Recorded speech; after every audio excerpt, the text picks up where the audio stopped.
সেহেতু আমি আপোনাৰ মহামহন্তৰ আজ্ঞাত আশীৰ্বাদ হিচাপে শিৰোগত কৰি অৰ্পণ কৰা এই মহান দায়িত্বভাগী পালনৰ বাবে আমি আগবাঢ়িব বিচৰা হৈছে।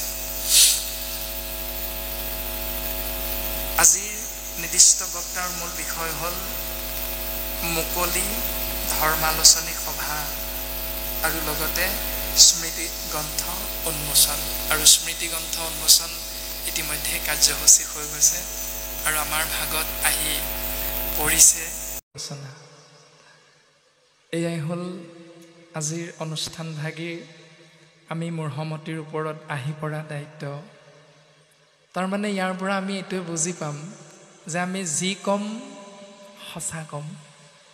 এই যে আদালতত যেতিয়া এজন আসামীক থিয় কৰোৱা যায়, আসামীজনক উকিলে এভাগ ধৰ্মগ্ৰন্থ সন্মুখত উপস্থাপন কৰোৱাই প্ৰকাশ কৰে যে ধৰ্মগ্ৰন্থভাগ হাতেৰে স্পৰ্শ কৰি কোৱা যে তুমি যি ক'বা সঁচা ক'বা। এইটোৱে হ'ল ধৰ্মৰ ওপৰত মুকলিমূৰীয়াকৈ আলোচনা কৰা বিষয়বস্তু। আমি কিমানখিনিলৈকে আগবাঢ়ি যাব পাৰিম সেয়া আমি ক'ব নোৱাৰিম। তথাপিতো আমি সময়ৰ প্ৰতি লক্ষ্য ৰাখি আপোনাসৱৰ অগ্ৰত কথাখিনি আগবঢ়াবলৈ চেষ্টা কৰা হ'ব। যিহেতু আপোনাসৱ সৰ্বজানন্তা আমি মূৰ্হমতি, তথাপিতো দায়িত্বৰ খাতিৰতহে আমি কথাখিনি আগবঢ়াই দিবলৈ চেষ্টা কৰা হ'ব। প্ৰথম কথা হ'ল ধৰ্ম। ধৰ্ম মানে কি? প্ৰত্যেকজন কৃপালু বাপ আইৰে এটা ধাৰণা থাকে যে সংস্কৃত মূলৰ ধী ধাতুৰ পৰা ধৰ্মৰ উৎপত্তি হৈছে আৰু ধৰ্মৰ মূল দৰ্শন হ'ল এজনক বাদ দি, মানে ২-৩জন লগ লাগি ২-৩খন সমাজ একত্ৰাৱিত হৈ সুন্দৰভাৱে মৰম স্নেহ ভাতৃত্ববোধেৰে এনাজৰীৰে বান্ধ খাই থাকিব পৰা যি নীতি নিয়ম আচাৰ আচৰণ স্বভাৱ চৰিত্ৰক আমি প্ৰত্যেকজনাই জ্ঞান আৰু বুদ্ধিৰে পালন কৰোঁ, বুজি পাওঁ, তাৰ সমষ্টিটোকে একেলগে কোৱা হৈছে ধৰ্ম।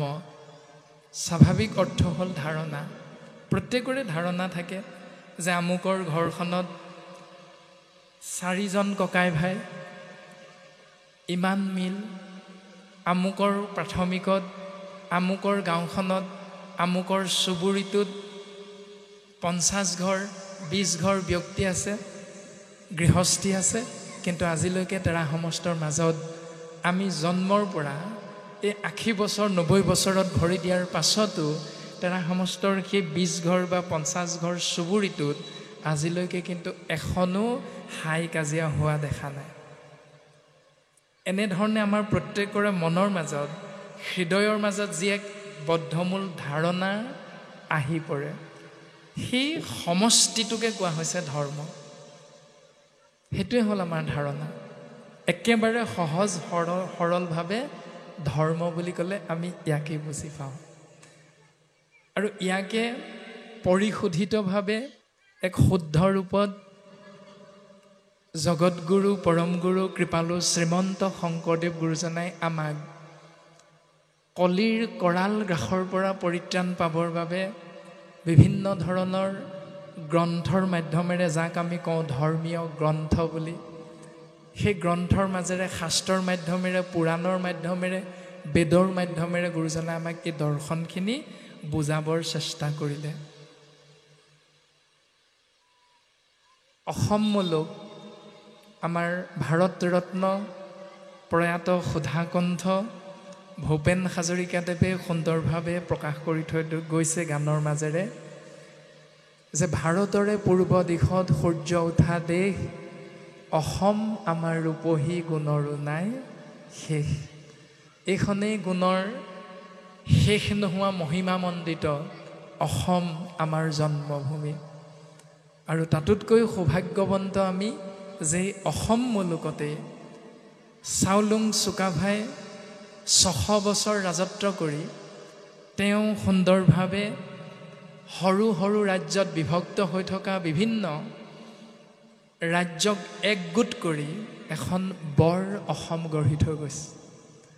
আৰু সেই বৰ অসমৰ ভেটিত আজিৰ পৰা প্ৰায় 577 বছৰ আগত কৃপালু শ্ৰীমন্ত শংকৰদেৱ নামৰ এজন সদগুৰুৰ জন্ম হৈছে।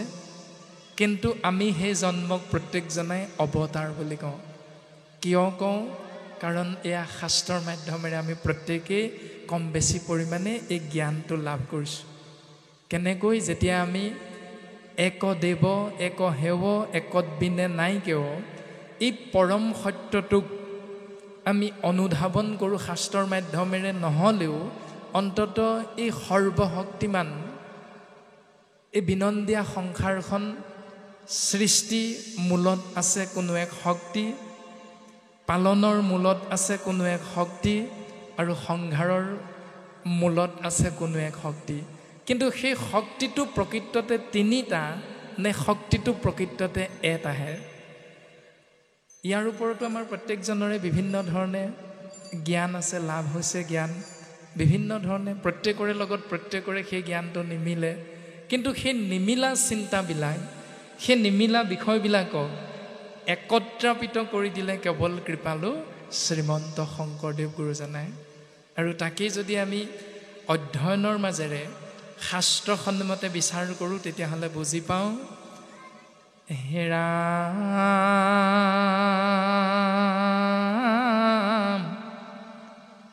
আদি সত্য যুগে শুদ্ধ ধৰ্ম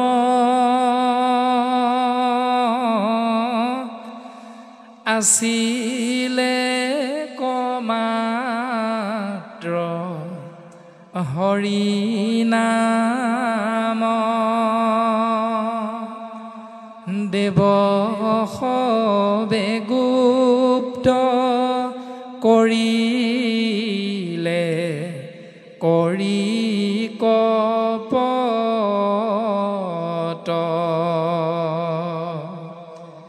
হেন হৰি নাম ব্যক্ত কৰি সমস্ত লোকক উদ্ধাৰিলা শ্ৰীমন্ত শংকৰে ভাঙ্গিলা সবাৰো পট ৰাম শ্ৰীমন্ত শংকৰে ভাঙ্গিলা সবাৰো পট।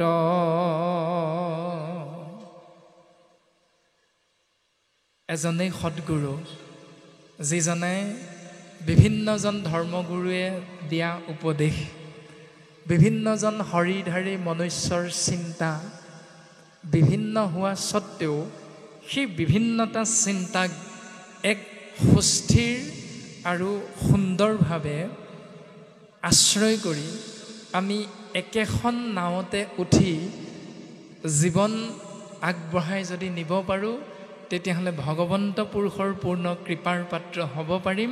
এই সুন্দৰ ধাৰণাটো ধৰ্ম ৰূপত আমাক চিনাকি কৰাই দিলে।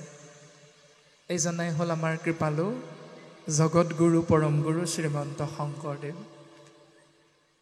আৰু সেইজনা গুৰু প্ৰকৃততেনো কোন, তাক আমাৰ প্ৰত্যেকৰে এক ধাৰণা আছে। সেইকাৰণে আমি প্ৰত্যেকেই অৱতাৰ বুলি কওঁ, জন্ম বুলি নকওঁ। আৰু তাৰে মূল দৰ্শনটো হ'ল ৰাম পূৰ্বকালে ই দেশত নাছিল ভকতি নানা দেৱ পূজা মাত্ৰ আচৰে সম্প্ৰতি। পূৰ্বতে এই ৰাজ্যত ভক্তি নাছিল। ভক্তিৰ বিপৰীতে আমি মানুহ নামৰ জীৱবিধে কাক আশ্ৰয় কৰিছিলোঁ? ভগৱন্ত পুৰুষৰ দ্বাৰা সৃষ্টি বিনন্দীয়া সংসাৰখনত অৱস্থান কৰা আমি মনুষ্যই ভগৱন্তৰ দ্বাৰাই সৃষ্টি হোৱা ৩৩ কোটি দেৱ দেৱতাক উপাসনা কৰিছিলোঁ নিজৰ মংগলৰ চিন্তা কৰি। আৰু এই পথটোক আমি আশ্ৰয় কৰোঁতে ছেদজ, অণ্ডজ, উদ্ভিদজ আৰু জৰায়ুজ, এই 4টা ভাগত বিভক্ত হৈ থকা আমি জীৱবিলাকে ইটোৰ লগত সিটোৰ আমাৰ খোৱা কামোৰা হৈছিল। সেইকাৰণে নানা দেৱ পূজন কৰয় বলিদান, শংখ চাগ মহিষ কাটৈ অসংখ্য প্ৰমাণ। যে বিভিন্নজন দেৱ দেৱতাক পূজা কৰি সেৱা কৰি নিজৰ মংগল বিচাৰোঁতে আমি তাত আশ্ৰয় কৰিছিলোঁ বলি বিধান প্ৰক্ৰিয়া, অৰ্থাৎ এক অৰ্থত ইয়াৰ নাম হ'ল প্ৰাণী হিংসা। এই প্ৰাণী হিংসা, ইটোৱে সিটো জীৱক আমি হিংসা কৰিছিলোঁ। ইটো শৰীৰে সিটো শৰীৰক আমি হত্যা কৰা পৰ্যন্ত চিন্তা কৰা হৈছিল। সেইকাৰণে গুৰুজনাই চিন্তা কৰিছে। প্ৰকৃততে গুৰুজনা কোন, ইয়াৰ দৰ্শন ইয়াৰ মাজেৰে আমি পাই যাওঁ। ৰাম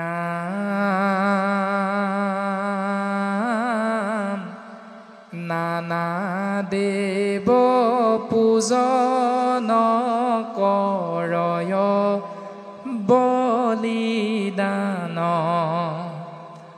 শংখ চাগ মহিষ কাটৈ অসংখ্য প্ৰমাণ। এনেধৰণে বিভিন্ন প্ৰমাণ পোৱা যায়। আৰু সেই প্ৰমাণবিলাকক আমি যেতিয়া আশ্ৰয় কৰিলোঁ, তেতিয়া আমি বুজি পালোঁ যে আমাৰ পিতৃ, আমাৰ মাতৃ আৰু আমাৰ যিজনা গুৰু বুলি আমি ভাবিছোঁ, সেই গুৰুজনানো প্ৰকৃততে কোন? এই কথাটো শাস্ত্ৰই আমাক সিদ্ধান্ত দিছে। এতিয়া কলিৰ মলমতী মনুষ্য নামৰ জীৱ আমি সমস্তজনাক উদ্ধাৰৰ বাবে বৈকুণ্ঠাধিপতি সৃষ্টি স্থিতি প্ৰলয়ৰ গৰাকী কৃষ্ণস্তু ভগৱন্ত স্বয়ং তেৰাই বৈকুণ্ঠত চিন্তা কৰিছে। কি বুলি? অলোক তল গৈল কলি পাপ সাগৰত, কৃপাময় কৃষ্ণে চিন্তা কৰি বৈকুণ্ঠত। যিহেতু কৃপাৰ সাগৰ কৃপাময়, দয়াৰ সাগৰ দয়াময়, কৰুণাৰ সাগৰ কৰুণাময়, কৃষ্ণ তত্ত্বৰেই আমি সমস্ত জনা সন্তানস্বৰূপ জীৱ আত্মা। গতিকে আমাৰ মংগলৰ বাবে পিতৃয়ে চিন্তা কৰিছে। একেবাৰে বাস্তৱ সন্মত সঁচা কথা। যেনেকৈ আপোনাসৱৰ আজিৰ এই অনুষ্ঠানভাগী আয়োজন কৰা স্থানডোখৰৰ নামঘৰ হ'ল, জেগাডোখৰৰ নাম হ'ল বৰফুকনখাট নামঘৰৰ প্ৰাংগণ গুৰেশ্বৰ। এতিয়া বৰফুকনখাট এই অঞ্চলটো বা চুবুৰীটো বা গাঁওখনত যদি কোনোবা এজন ল'ৰা অকণমান অঘাইতং হয়, তেতিয়াহ'লে সেই অঘাইতং ল'ৰাজনৰ সেই ব্যৱস্থাটোৰ বাবে আমি জগৰীয়া ডাঙৰসকলে কাক কৰিম? ল'ৰাটোক কৰিম নে প্ৰথমতে ল'ৰাটোৰ মাক দেউতাকক আমি ক'ম? স্বাভাৱিকতে বোলে গগৈ বাপ, শইকীয়া বাপ, ডেকা বাপ, অকণমান আগতে যে অভদ্ৰামী কৰি গ'ল ল'ৰাজন, চিনি পালানে কাৰ ল'ৰা? বোলে কিয় আমুকৰ ল'ৰা আকৌ। তাৰমানে ল'ৰাটোক প্ৰথম জগৰীয়া নকৰোঁ, আমি জগৰীয়া কৰিম অপৰাধটোৰ বাবে পিতৃ আৰু মাতৃক। একেবাৰে বাস্তৱ সন্মত সঁচা কথা। ঠিক তেনেকৈ শাস্ত্ৰইও আমাক প্ৰমাণ দিছে যে যিহেতু আমি এজন ঈশ্বৰৰ সন্তান মানুহ, সেইকাৰণে আমাক আমাৰ অপৰাধ কৰ্মৰ বাবে জগৰীয়া শাস্ত্ৰই কৈছে ভগৱন্তহে জগৰীয়া, কাৰণ ভগৱন্ত আমাৰ পিতৃ। সেইকাৰণে ভগৱন্ত পিতৃয়ে কি কৰিছে? লোক তল গৈল কলি পাপ সাগৰত কলিৰ কৰাল গ্ৰাসত পৰি তেওঁৰ সন্তানস্বৰূপ জীৱ আমি বিপথে পৰিচালিত হোৱা দেখি কৃপাময় কৃষ্ণে চিন্তা কৰি বৈকুণ্ঠত কৃপাময় কৃপাৰ সাগৰ কৃষ্ণ তত্ত্ব পিতৃয়ে বৈকুণ্ঠ লোকত চিন্তা কৰিছে যে কেনেকৈ মোৰ সন্তান জীৱক মই সৎ পথলৈ আনিব পাৰিম আৰু চিন্তা কৰি এটা উপায় উলিয়ালে উপায়টো কি ৰামে ইটো লোক সমস্তকে কৰিতে উদ্ধাৰ শংকৰ মাধৱ ৰূপে ভৈলায় অৱতাৰ ইটো লোক সমস্তকে দৰ্শনটো চাওক ইমান সুন্দৰ দৰ্শন আমাৰ উদ্বোধক বাপজনাই কৈ গৈছিল সুন্দৰভাৱে যে গুৰুজনাৰ আদৰ্শ ঠেক গণ্ডিৰ ভিতৰত ঠেক আবেষ্টনীৰ ভিতৰত থকা নহয় আমাৰ চিন্তাবিলাক হয়তো ঠেক হ'ব পাৰে কিন্তু গুৰুজনাৰ জীৱন দৰ্শন ইমান সুন্দৰ আৰু ইমান বিশাল তাৰে এক প্ৰমাণ 2-3 মিনিটৰ ভিতৰত আমাৰ উদ্বোধক বাপজনাই কৈ গৈছিল উবা নৰলোক হৰি ভজিউক ধৰা ইটো উপদেশ এৰা আলজাল জীৱা কতকাল জৰা ভৈল পৰৱেশ উবা নৰলোক অৰ্থাৎ হে অসমৰ মানুহবিলাক এই বুলি নাই কোৱা হে ভাৰতবৰ্ষৰ মানুহবিলাক এই বুলি নাই কোৱা উবা নৰলোক মানে হে পৃথিৱীৰ হে বিশ্ব ব্ৰহ্মাণ্ডৰ মানুহ নামৰ হৰিধাৰী জীৱ আত্মা তোমালোকে শুনা ইমান বিশাল আমাৰ গুৰুজনাৰ হৃদয় আৰু সেইজনা গুৰুৰে আমি একান্ত শিষ্য হৈ আমি যদি প্ৰাথমিক আঞ্চলিক জিলা মূল শ্ৰীমন্ত শংকৰদেৱ সংঘ বামুণীয়া পন্থ ভাগৱতী সমাজ মহাপুৰুষীয়া সমাজ নাম ধৰ্ম সমাজ আদি আদি ভাগ ভাগ কৰি যদি আমি ঠেক গণ্ডিৰ মাজত থাকোঁ তেতিয়াহ'লে আমাতকৈ দুৰ্ভগীয়া দ্বিতীয় এজন নাই ইমান সুন্দৰ গুৰুজনাৰ দৰ্শন যে উবা নৰলোক হৰি ভজিউক হে পৃথিৱীৰ মনুষ্যসকল তোমালোকে এজন ঈশ্বৰক চিন্তা কৰা নাম হ'ল হৰি তত্ত্ব নাম হ'ল কৃষ্ণ তত্ত্ব নাম হ'ল বিষ্ণু তত্ত্ব নাম হ'ল ৰাম তত্ত্ব কৃষ্ণ বিষ্ণু হৰি ৰাম জগত প্ৰসিদ্ধ নাম লাজ এৰি গায়া মহাসুখে গতিকে তেওঁৰ নাম আশ্ৰয় কৰিবৰ বাবে তোমালোকে এবাৰো নাভাবিবা যে মই ব্ৰাহ্মণ মই ক্ষত্ৰিয় মই শূদ্ৰ মই বৈশ্য এনেধৰণে এই ঠেক গণ্ডিৰ মনোবৃত্তিৰে তোমালোকে ঈশ্বৰ চিন্তাৰ কথাটো আঁকোৱালি নল'বা কাৰণ গুৰুজনাই এইখিনি আমাক নাই শিকোৱা যদি শিকালেহেঁতেন তেতিয়াহ'লে গুৰুজনাই আমাক দি যোৱা অপূৰ্ব সৃষ্টি কীৰ্তন দশম আদিৰ মাধ্যমেৰে যি পদবন্ধে ছবিচন্দে লেচাৰী দুলৰী জোনা আকৌ মাধৱ গুৰুজনাই দি যোৱা ঘোষা ৰত্নাৱলী আদিৰ মাধ্যমেৰে পদবন্ধে আশ্ৰয় কৰা কথাবিলাক আমি হয়তো হৃদয়ংগম কৰিব নোৱাৰিম গুৰুজনাই ভাগৱতৰ আৰম্ভণিতে সিদ্ধান্ত দিছে আপোনাসৱ সমস্ত জনাৰে জ্ঞাত দ্বিতীয় জোকা ঘোষা মংগলাচৰণ প্ৰথম স্কন্ধৰ পদবন্ধে 2 নম্বৰ জোকা ঘোষাত লিখিছে ও নমো নমো মধু মোৰ ৰিপু মহাহৰি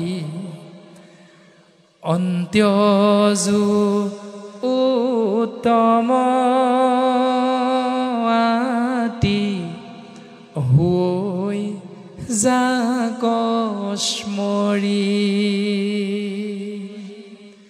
সেইজন ঈশ্বৰক চিন্তা কৰা সেইজন ঈশ্বৰৰ চৰণত নিজকে অৰ্পণ কৰি দিয়া কোনজনা নমো নমো মধু মূৰ ৰিপু মধু মানে এটা নাম এজন দৈত্যৰ নাম হ'ল মধু আৰু এজন দৈত্যৰ নাম হ'ল মূৰ এই দুইজন দৈত্যক মানে আসুৰিক শক্তিক নিপাত কৰাৰ বাবে নিধন কৰাৰ বাবে, ৰিপু মানে নিপাত কৰা বা নাশ কৰা বা নিধন কৰা, মূৰৰ ৰিপু, মধু আৰু মূৰ নামৰ আসুৰিক শক্তি দুটাক নাশ কৰাৰ বাবে ভগৱন্ত পুৰুষে তেওঁৰ ভক্তৰ পৰা দুটা নাম লাভ কৰিছিল। সেই নাম দুটা হ'ল মধুসূদন আৰু অন্যটো হ'ল মুৰাৰী।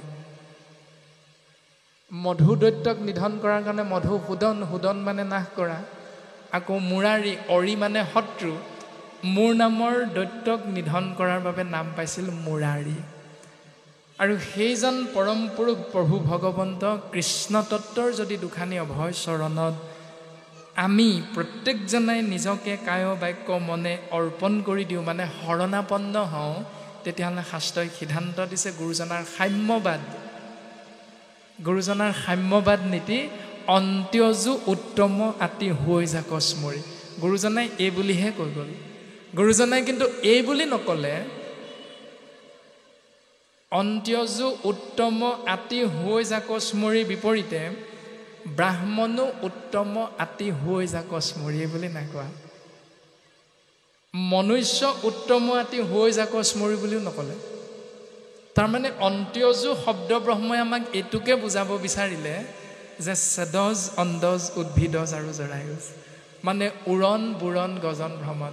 তুমি চৰাই চিৰিকটিয়ে হোৱা, মাছ কাছই হোৱা, গছ গছনিয়ে হোৱা, মানুহ নামৰ জীৱবিধেই হোৱা, গৰু ছাগলী বাঘ সিংহ কুকুৰ মেকুৰী ইতৰ প্ৰাণীয়ে হোৱা, কোনো কথা নাই। সকলোকে এটা শব্দৰে গুৰুজনে বুজাইছে, সেয়া হ'ল অন্ত্যজু। আৰু মনুষ্যৰ ভিতৰত আকৌ 4টা দৰ্শন আছে, চতুবৰ্ণ, ব্ৰাহ্মণ, ক্ষত্ৰিয়, বৈশ্য, শূদ্ৰ।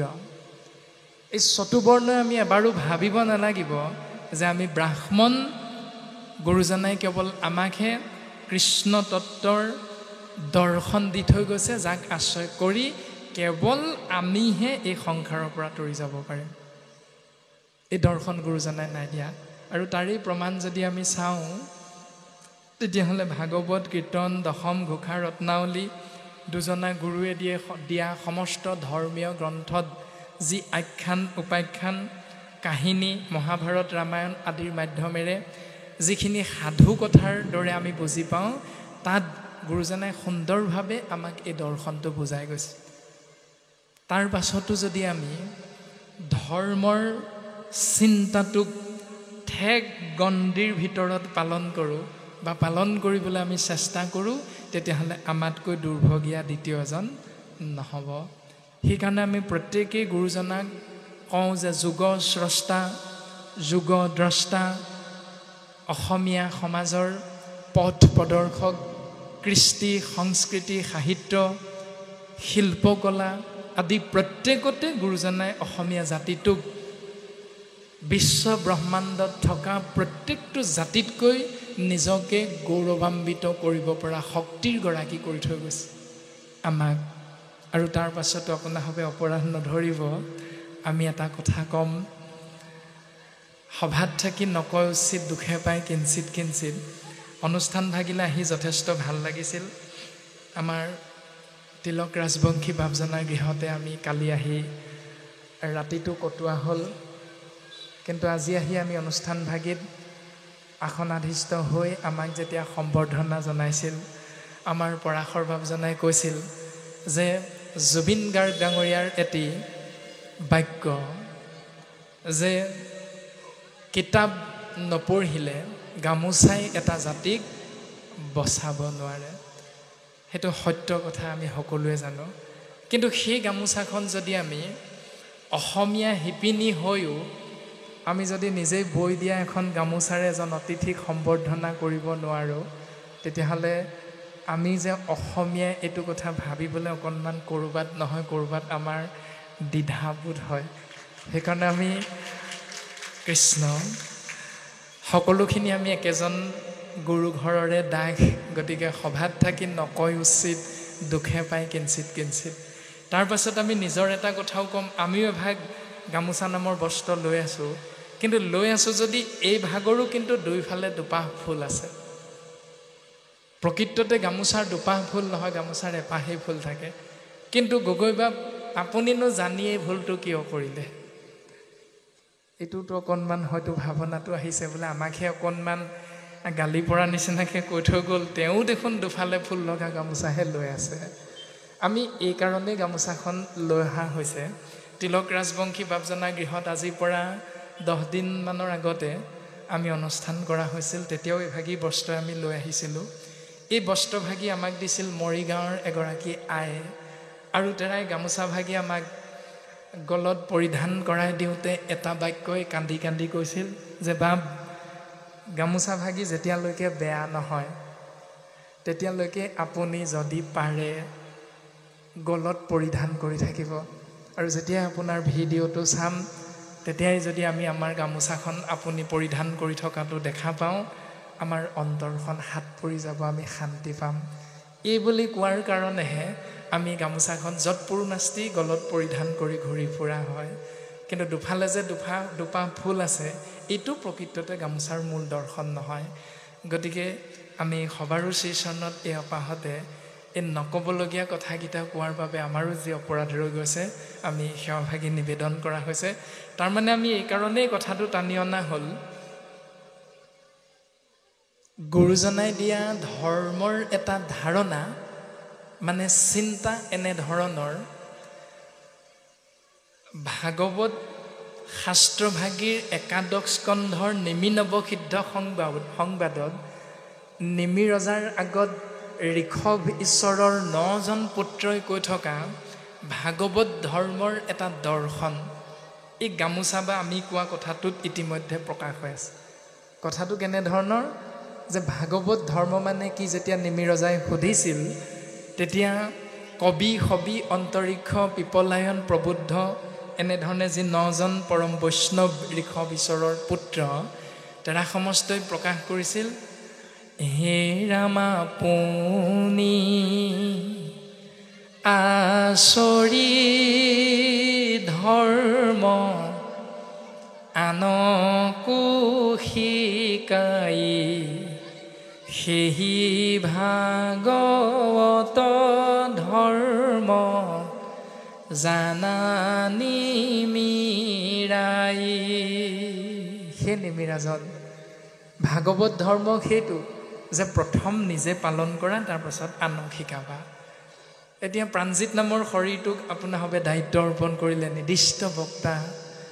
এতিয়া আমাৰ শৰীৰটোতে পৰিধান কৰা যদি সাজ সজ্জাত শাস্ত্ৰসন্মত দৰ্শনটো নাথাকে, তেতিয়াহ'লে আপুনি আচৰি ধৰ্ম, আমাৰ ধৰ্মটো আচৰণ কৰা নহ'ব। আৰু নিজে পালন নকৰাকৈ আপুনি আমি কেনেকৈ আনক উপদেশ দিব পাৰিম? এইটো কেতিয়াও ধৰ্ম হ'ব নোৱাৰে। প্ৰথম গুৰুজনে আমাক উপদেশ দিছে, আনক উপদেশ দিবলৈ যোৱাৰ আগত নিজক সেই পথটোত অৱস্থান কৰোৱাই লোৱা, তাৰ পাছতহে আনক উপদেশ দিবা। আৰু এইটো কথাকে প্ৰথম স্কন্ধত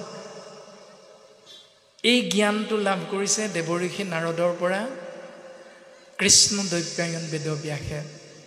আৰু সেইকাৰণে 4 বেদ 14 শাস্ত্ৰ 17 ভাগী পুৰাণ প্ৰণয়ন কৰা কৃষ্ণ দৈপায়ন বেদব্যাসে 18 নম্বৰ ভাগী মহাপুৰাণ মহাভাগৱত প্ৰণয়ন কৰিবলৈ পৰম জ্ঞান লাভ কৰিছিল কেৱল দেৱঋষি নাৰদৰ পৰা। আৰু এই কথাটোত প্ৰকাশিত হৈছে, অ কালে কৰ্ম মিলাই বেক বিষয় ৰসুখ। কাল মানে সময়, কালে কৰ্ম, সময়ৰ লগে লগে জীৱই কি কৰ্ম কৰিব লাগিব নিজৰ সুখ ভোগ কৰিবৰ বাবে, সেইটো সময়ে শিকাই দিব। কিন্তু মনত ৰাখিবা, উপদেশী লোক শোক কৃষ্ণক সন্মুখ। যদি উপদেশ দিয়া সেইটো নিৰ্দিষ্ট বক্তাৰ ভাষণেই হওক, আমন্ত্ৰিত অতিথিৰ ভাষণেই হওক, সভাপতিৰ বক্তব্য মন্তব্যই হওক, উদ্বোধনী ভাষণেই হওক, ভাগৱত পাঠ ব্যাখ্যাই হওক, বিদ্যালয়ৰ এজন শিক্ষকে দিয়া এটা ভাষণেই হওক, কোনো কথা নাই। উপদেশটো হ'ব লাগিব কেৱল কৃষ্ণকেন্দ্ৰিক। কাৰণ আমি সমস্ত জনা জীৱতত্ত্ব, যেনেকৈ আকাশ মাৰ্গত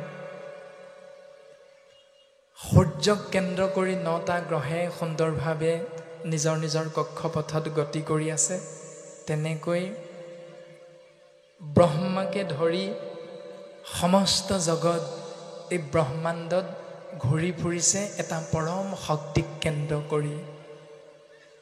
সেই শক্তিটোৰ নাম হ'ল স্বৰাট ব্ৰহ্ম। জন্মাদ্যস্য, জন্মৰ পৰা মৃত্যু পৰ্যন্ত ঘূৰি ফুৰা হয় ব্ৰহ্মাকে ধৰি সমস্ত জীৱ জগত লোকালোক আমি এক পৰম শক্তিক কেন্দ্ৰ কৰি। সেয়া হ'ল স্বৰাট ব্ৰহ্ম, কৃষ্ণস্তু ভগৱান। আৰু তেওঁক আশ্ৰয় কৰিবৰ বাবে আমি যিখিনি নীতি নিয়ম পালন কৰোঁ, যিখিনি ভাবোঁ, তাৰ নামেই হ'ল, সমষ্টিটোৰ নামেই হ'ল ধৰ্ম। এতিয়া ভাৱনাখিনি আমাৰ আহে ক'ৰ পৰা? আমিতো প্ৰত্যেকেই বেলেগ বেলেগ ধৰণে ভাবোঁ। ইয়াৰ মূল দৰ্শনটো হ'ল 3টা গুণ। সেই 3টা গুণ হ'ল সত, ৰজ, তম 3 গুণ। আৰু এই 3 গুণৰ আবেষ্টনীটোকে কোৱা হৈছে মায়া। সত, ৰজ, তম 3 গুণৰ মাজত থকা ব্যৱস্থাটোৰ নামেই হ'ল মায়া। আৰু মায়াত পৰি আমি প্ৰত্যেকেই 3 তাপত পৰি আবদ্ধ হৈ যাওঁ। এই 3 তাপ হ'ল আধি ভৌতিক, আধি দৈবিক আৰু আধ্যাত্মিক। এনেধৰণে যি দৰ্শন গুৰুজনে আমাক দিছে, সেই সমস্তখিনি দৰ্শনক ওফৰাই আমি সৃষ্টি স্থিতি প্ৰলয়ৰ গৰাকী কৃষ্ণ তত্ত্বৰ যদি সান্নিধ্য লাভৰ কথা চিন্তা কৰোঁ, তেতিয়াহ'লে ধৰ্মৰ দৰ্শনটো আমি শাস্ত্ৰসন্মতে চিন্তা কৰিম। মাধৱ গুৰুজনাই কৃপালু শ্ৰীমন্ত শংকৰদেৱ গুৰুৰ আজ্ঞা শিৰোগত কৰি নামঘোষা শাস্ত্ৰত খুব সুন্দৰভাৱে এজোকা ঘোষাই আমাক এই উপদেশটো প্ৰদান কৰিছে। অ ৰামে বেদৰ বিহিত যত আছে ধৰ্ম সংসাৰত, সবে হৰি নামৰ কিংকৰ, হেন জানি যিটো জনে নামৰ কীৰ্তন কৰে, সেহিহে পৰম সাধু নৰ। ৰাম সেহিহে পৰম সাধু নৰ। নৰ মানে মনুষ্য। এতিয়া আমিতো সকলো মানুহ। এতিয়া মানুহ মানে কি বুলি ভাবিলে, সেই মানুহ শব্দৰ অৰ্থটো হ'ল মা মানে মানৱতা, স মানে সহনশীলতা, ন মানে নম্ৰতা। মানুহ মানৱতা, নম্ৰতা, সহনশীলতা, এনেধৰণৰ আমি সহজ অৰ্থত বুজি পোৱা পৰো প্ৰকাৰযুক্ত যিটো গুণ আমি কৰ্ম হিচাপে আশ্ৰয় কৰিম, তাকেই শাস্ত্ৰই কৈছে একেবাৰে শুদ্ধ ৰূপত ধৰ্ম। আৰু এই ধাৰণাবিলাক আহিছে কেৱল বেদৰ পৰা। বেদ মানে হ'ল জ্ঞান। জ্ঞানৰ পৰা আমাৰ সমস্তখিনি ধাৰণা আহে যে কোনটো ভাল, কোনটো বেয়া, কি কৰিব লাগে, কি কৰিব নালাগে, ক'লৈ যাব লাগে, ক'লৈ যাব নালাগে, কি খাব লাগে, কি খাব নালাগে, কেনেকৈ কথা আমি ক'ব লাগে, কেনেকৈ কথা ক'ব নালাগে। সেই বেদৰ বিহিত যত আছে ধৰ্ম সংসাৰত। বেদ মানে জ্ঞান, বেদ মানে জীৱ, বেদ মানে ভাগ শাস্ত্ৰ, মানে লিখিত ৰূপত বাণীৰ শব্দৰ সমাহাৰ বেদ। এতিয়া সেই শব্দৰ সমাহাৰযুক্ত বেদত আমি অধ্যয়ন পুষ্ট হৈ যিখিনি নীতি নিয়মৰ কথা পাওঁ, সেই সমস্তখিনি নীতি নিয়ম এটা বস্তুৰে তলতীয়া বুলি কোৱা হৈছে। সেই বস্তুটোৰ নাম হ'ল কৃষ্ণ নাম। বেদৰ বিহিত যত যিমানবিলাক, যত মানে যিমানবিলাক আছে ধৰ্ম সংসাৰত, নীতি নিয়ম এই সংসাৰত আমি পালন কৰোঁ প্ৰত্যেকে, সবে সকলোখিনি হৰি নামৰ কিংকৰ, সকলোখিনি নামৰ তলতীয়া। হেন জানি এই পৰম সত্যটোক হৃদয়াংগম কৰি অনুধাৱন কৰি যিজনে নামৰ কীৰ্তন কৰে ৰজা বস্তু, নামক আশ্ৰয় কৰিব সেইজনকে কোৱা হৈছে পৰম সাধু নৰ। তেওঁক শাস্ত্ৰই প্ৰশংসা কৰিছে সাধু বুলি।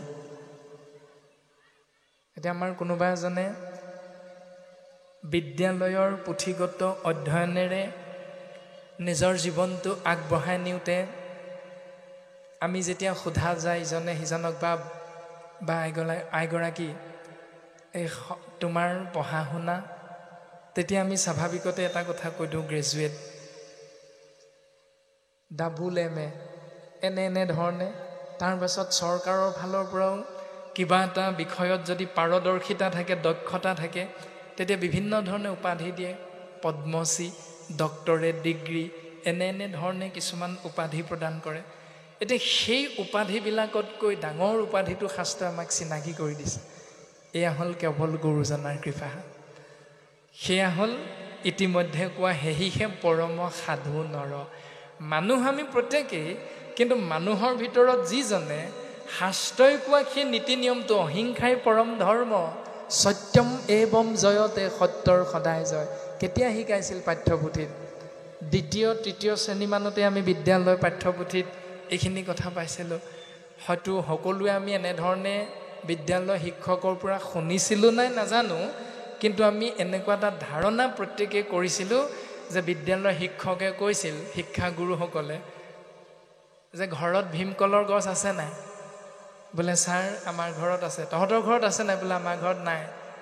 ঐ বাপেৰক কবিগে কলগছৰ পৰা, ভীমকল গছজোপাৰ পৰা এখিলা পাত কাটি দিবলৈ, আৰু তাৰ পৰা অকণমান সৰুকৈ বহীখনৰ সমানকৈ এখিলা কাটি জুইৰ তাপত অকণমান লেৰেলাই তাতে জোঙা মাৰি এডাল বা পেঞ্চিল এডালে লিখি আনিবি, হাতৰ আখৰ ভাল হ'ব, পোন হ'ব, গুড হ'ব। বাক্য দুষাৰিও কৈ দিয়ে শিক্ষকে বৰ্ডত, সত্যৰ সদায় জয়, অহিংসাই পৰম ধৰ্ম। এই দুষাৰি বাক্য একেবাৰে সৰুৰ পৰা লিখি অহা, শিকি অহা আৰু দেখি অহা। কিন্তু আজি আমি 90 বছৰত ভৰি দি সেই তেতিয়াই শিকা অহিংসাই পৰম ধৰ্ম বাক্যশাৰী কেনেকৈ পঢ়োঁ বাৰু? তেতিয়া পঢ়িছিলোঁ ঠিকেই, অহিংসাই পৰম ধৰ্ম, আৰু এতিয়া আমি কেনেকৈ পঢ়িবলৈ ল'লোঁ? বাক্যশাৰী হাত ভৰি ভাঙি, হাড় মূৰ ভাঙি গোটেই খেলি মেলি কৰি পেলালোঁ। সেইকাৰণে আমি শব্দটো টানি অনা হৈছে, ঠিক কথাটো, কাহিনীটো কেনেকৈ অপ্ৰভংশ কৰিলোঁ পঢ়োঁতে। অহিংসাই পৰম ধৰ্ম, মাত্ৰ 3টা শব্দৰ সমাহাৰ, এজোকা বাক্য, অহিংসাই পৰম ধৰ্ম। আৰু আমি এতিয়া কি কৰিলোঁ? পঢ়োঁতে বুজোতে ইমানেই বেছিকৈ বুজি পালোঁ, শব্দ বহুতকেইটা কৰি পেলালোঁ তাক। প্ৰথম শব্দটো হ'ল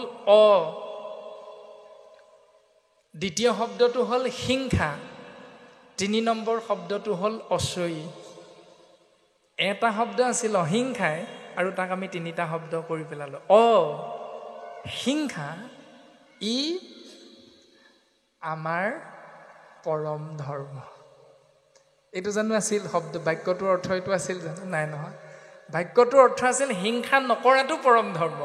আৰু আজি আমি ইমানেই বুজি পালোঁ বাক্যশাৰীৰ অৰ্থ, বুজোতে আমাৰ শৰীৰটোৰ 24 তত্ত্বৰ যি 11টা ইন্দ্ৰিয় আছে, এই 11টা ইন্দ্ৰিয়ই প্ৰত্যেক মুহূৰ্ততে ছল, কপট, দম্ভ, দেশ্য, অহংকাৰ, মদ, মাশ্চৰ্য আদিৰ মাজত আমি সোমাই গুচি গ'লোঁ। বেছিকৈ বুজি পালোঁ। সেই বেছিকৈ বুজি পাই আমি প্ৰকাশ কৰিলোঁ, আশ্ৰয় কৰিলোঁ, হিংসা ই আমাৰ পৰম ধৰ্ম। তাৰমানে হিংসা কৰাটোহে আমাৰ পৰম ধৰ্ম হৈ গ'ল এতিয়া। প্ৰকৃততেতো আমাক শিক্ষাগুৰুৱে এইটো অৰ্থ বুজাই দিয়া নাছিল। গতিকে আমি বুজিবলৈ কেনেধৰণে আগবাঢ়িব লাগিব, সেই মানসিকতাটো আমি কেনেধৰণে, কোন ফালৰ পৰা, কোন দিশৰ পৰা শুদ্ধ অশুদ্ধ বিচাৰ কৰিব পাৰিম, তাৰ দৰ্শনটো কেৱল আধ্যাত্মিক, কেৱল শাস্ত্ৰ, তাৰ বাহিৰে ক'তো নাই ইয়াৰ পৰম জ্ঞান লাভ কৰিব পৰা দৰ্শন। আৰু সেই শাস্ত্ৰকে আমাক দি থৈ গ'ল কেৱল কৃপালু শ্ৰীমন্ত শংকৰদেৱ, মাধৱদেৱ। নামঘোষা শাস্ত্ৰক বাদ দি আমি আমাৰ জীৱনটো অপূৰ্ণ বুলি প্ৰত্যেকেই বুজি পাওঁ। সাহিত্যৰথী লক্ষ্মীনাথ বেজবৰুৱাদেৱে কৈ থৈ গৈছে যে মাধৱদেৱৰ দ্বাৰা আমাক অসমীয়া জাতিক দি যোৱা অপূৰ্ব সৃষ্টি নামঘোষাক যদি বাদ দিয়া যায়, তাৰমানে নামঘোষা এনে এক উত্তম শাস্ত্ৰ যাৰ সমানে সমানে ৰাখিব পৰা দ্বিতীয় এখন ধৰ্মগ্ৰন্থ নাই। ইমান উৎকৃষ্টতম দৰ্শন আছে নামঘোষাত, যে কি মতে ভকতি কৰিব তোমাত হৰিয়ে, মই মোৰ সমতি নাজানো তাৰ উপায়। হে প্ৰভু, তোমাক হেনো ভক্তি কৰিলে পায়। ক'ত শিকিছিলোঁ? প্ৰথম বিদ্যালয় বাৰান্দাত। কেনেকৈ? নিচিনো তোমাক ক'ত আছা প্ৰভু, আমি অতি সৰু ল'ৰা, চিঞৰি চিঞৰি মাতিলে তোমাক নামাতা দূৰৰ পৰা। হে প্ৰভু, তোমাক আমি চিনিও নাপাওঁ, নাজানো তুমি ক'ত আছা, কিয়নো আমি যে সৰু ল'ৰা প্ৰভু।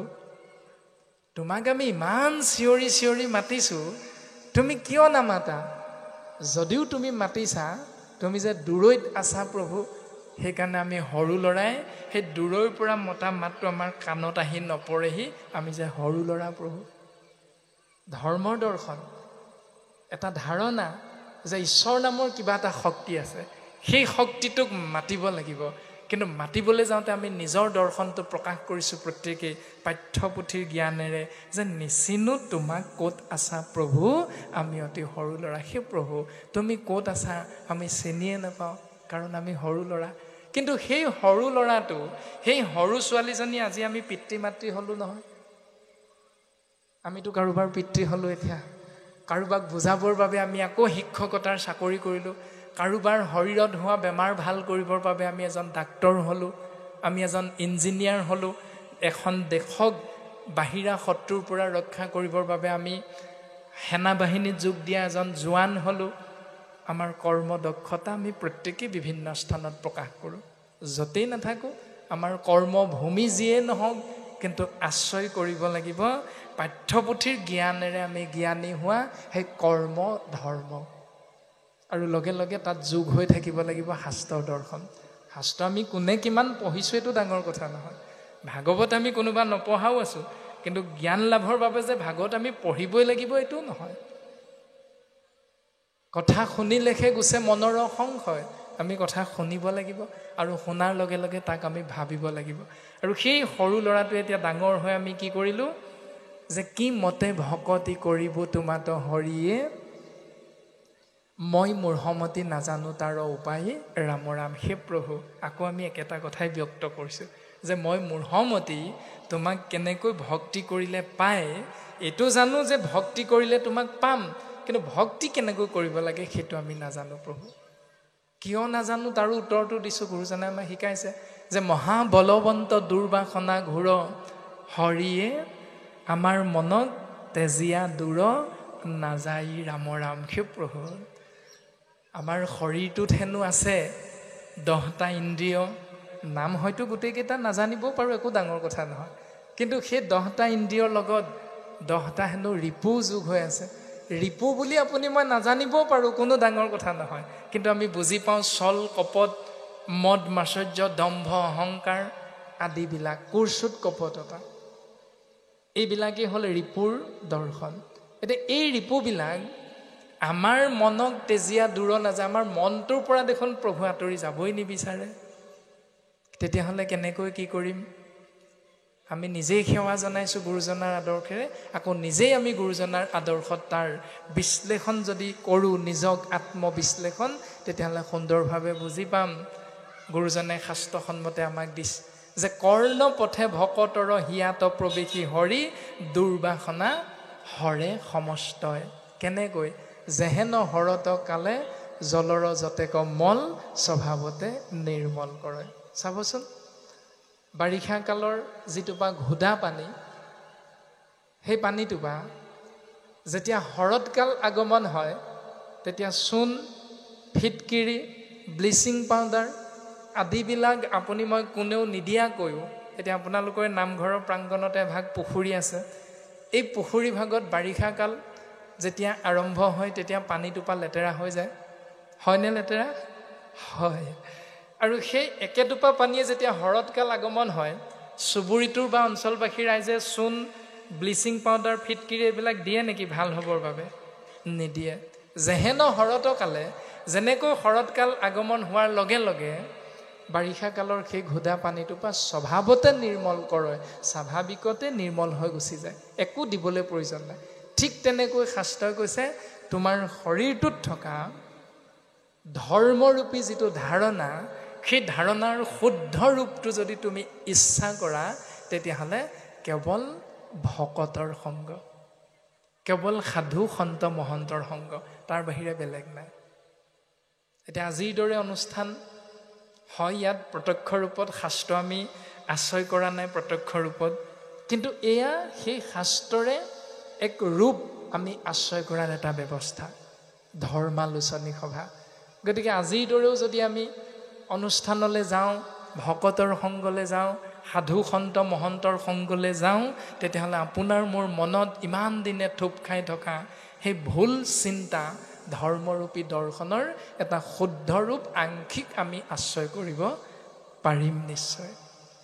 গতিকে এনেকুৱা আমাৰ বেয়া চিন্তাক এটা শুদ্ধ ৰূপ আশ্ৰয় কৰিবৰ বাবে গাঁওখনত থকা, অঞ্চলটোত থকা নামঘৰ বা মন্দিৰ, মছজিদ আদি প্ৰত্যেক সমাজ ব্যৱস্থাৰে পালন কৰা ধৰ্মীয় ব্যৱস্থাটোক আমি যদি প্ৰত্যেক কৃপালু বাপ আয়ে গৈ আশ্ৰয় কৰোঁ, তেতিয়াহ'লে নিশ্চিত ৰূপত আমি এখন সুস্থিৰ সুন্দৰ সমাজৰ পৰিৱেশ ৰচনা কৰিব পাৰিম। কিন্তু তাৰ কাৰণে প্ৰাৰম্ভিকতে আমাক আকৌ কিবা এটা নিশ্চয় লাগিব, কাৰণ সেই লাগিবটো যদি আমি চিন্তা কৰোঁ, সেয়াও কেৱল শাস্ত্ৰসন্মত। কেনেকৈ শাস্ত্ৰসন্মত তাক আমি বিজ্ঞানসন্মতভাৱে আৰু সমাজৰ এক বাস্তৱসন্মত ছবি আৰু শাস্ত্ৰৰ এক আধ্যাত্মিক দৰ্শন আমি আশ্ৰয় কৰিম। কেনেকৈ? শাস্ত্ৰই কৈছে, ভাগৱত শাস্ত্ৰত ৫ম স্কন্ধত ঋষভ চৰিত্ৰত যিখিনি কথা সুন্দৰভাৱে প্ৰকাশ হৈ আছে, যে যেতিয়া নাভিৰজাই এগৰাকী দীপলিপ কন্যাক পত্নী হিচাপে গ্ৰহণ কৰিছে, সেই দীপলিপ কন্যাগৰাকীক পায়ো নাভিৰজা কিন্তু দুখী হৈছে। প্ৰত্যেকৰে দুখ বেলেগ বেলেগ, কিন্তু সুখ এটাই। প্ৰত্যেকৰে সুখ এটা, কিন্তু দুখ প্ৰত্যেকৰে বেলেগ বেলেগ। এতিয়া সুখটো কি? কেৱল ধন টকা পইচা যদি আমাৰ হাতত থাকে, তেতিয়াহ'লে সুখ প্ৰত্যেকৰে একেটাই। দুখটো কি? দুখটো প্ৰত্যেকৰে বেলেগ বেলেগ। কাৰোবাৰ ল'ৰা এটা আছে, ছোৱালী এজনী আশা আছিল কিন্তু ছোৱালী নাই, দুখ। কাৰোবাৰ ছোৱালী দুজনী, এটা ল'ৰাৰ আশা কৰিছিল কিন্তু আকৌ ৩ নম্বৰজনীও ছোৱালীহে হ'ল, দুখ। কাৰোবাৰ ল'ৰাটোৱে BA-MA পাছ কৰি ঘৰতে শিক্ষিত নিবনুৱা হৈ বহি আছে, চাকৰি নাই, সেইটো পিতৃ মাতৃৰ দুখ। প্ৰত্যেকজন পিতৃ মাতৃ বা প্ৰত্যেকজন ব্যক্তিৰে কিবা এটা নহয় কিবা এটা দুখত আমি আশ্ৰয় কৰি আছোঁ এই সংসাৰখনত। গতিকে সেই দুখ আছিল নাভি নামৰ এজন ৰজা, পৃথিৱীৰ গৰাকী আছিল, তৎসত্বেও তেওঁৰ সন্তান নাছিল।